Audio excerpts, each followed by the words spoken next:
Chaque jour, Charles et Carole vous présentent la leçon de l'école du sabbat.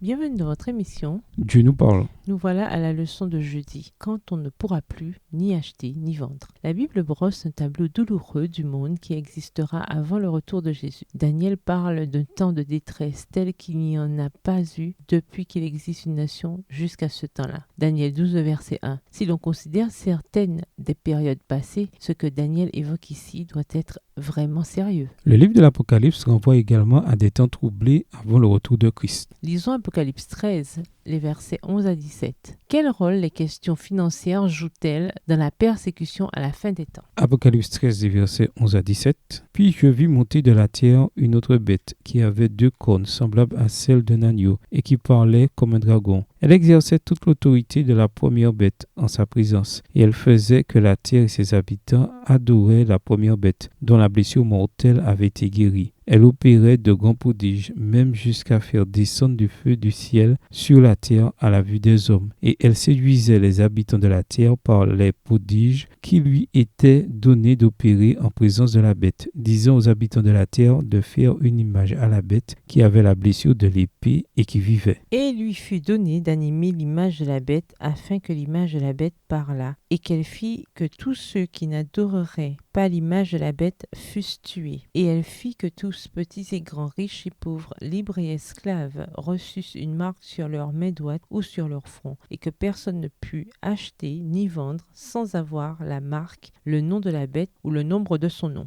Ni acheter ni vendre. Dans notre vie aujourd'hui, qu'est-ce qui ne concerne pas le fait d'acheter et de vendre? En un sens, notre travail consiste à vendre notre temps, de nos compétences et de nos biens pour ceux qui veulent bien les acheter. Ne pas pouvoir acheter ni vendre revient à ne plus avoir de rôle dans la société. La pression que subiront ceux qui resteront fidèles sera alors considérable. En outre, plus vous aurez d'argent et plus vous aurez d'intérêt dans ce monde, du moins sur le plan des biens matériels. Alors, assurément, la pression sera d'autant plus importante. Alors, comment s'y préparer? Nous nous préparons dès maintenant en nous assurant que par la grâce de Dieu, nous ne sommes pas esclaves de notre argent et des choses du monde. Si nous n'y sommes pas attachés aujourd'hui, alors nous ne le serons pas au moment où nous devons tout abandonner pour rester fidèles. Lisons Deutéronome 14, verset 22 et la dernière partie du verset 23. Que devait faire le peuple de Dieu avec son revenu ou sa production chaque année? Pourquoi Dieu leur avait-il demandé cela? Deutéronome 14, verset 22 et la deuxième partie du verset 23. Tu lèveras la dîme de tout ce que produira ta semence, de ce que rapportera ton champ chaque année. Fin du verset 23. Afin que tu apprennes à craindre toujours l'Éternel ton Dieu. Dieu expliqua à Moïse que l'une des raisons de l'établissement du système de la dîme était la suivante, afin que tu apprennes à craindre toujours le Seigneur ton Dieu. Deutéronome 14, verset 23. Dans le parallèle poétique